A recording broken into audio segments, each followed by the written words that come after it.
দেশে আসার পরে তো আমার মানে আমার যে অবস্থা হয়েছিল আমি মনে হয় বাঁচলাম হলে না, চিকিৎসা যদি না করতো হওয়ার মতো না, মানে আমি অনেক অসুস্থ হইয়া মানে আমি পাগলের লাইন হয়ে গেছি গে।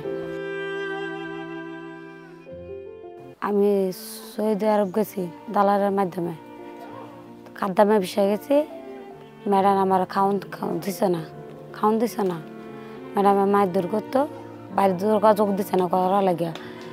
তারপরে সে কুলিং দিয়ে হাত ফুরে লেছিল হতালা দেশ। আমি ফোন দিয়ে বাঙালি মাইয়া কইছে দিকে আমি দেশ আইতেছি, নাহলে মতন আমার সম্ভব আসলো না।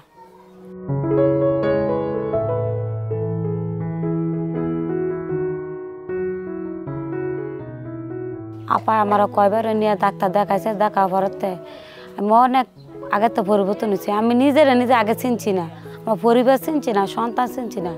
এই চিকিৎসা কারণতে আমি অনেক পরিবর্তন হয়েছি, অনেক ভালো আছি আল্লাহর রহমতে।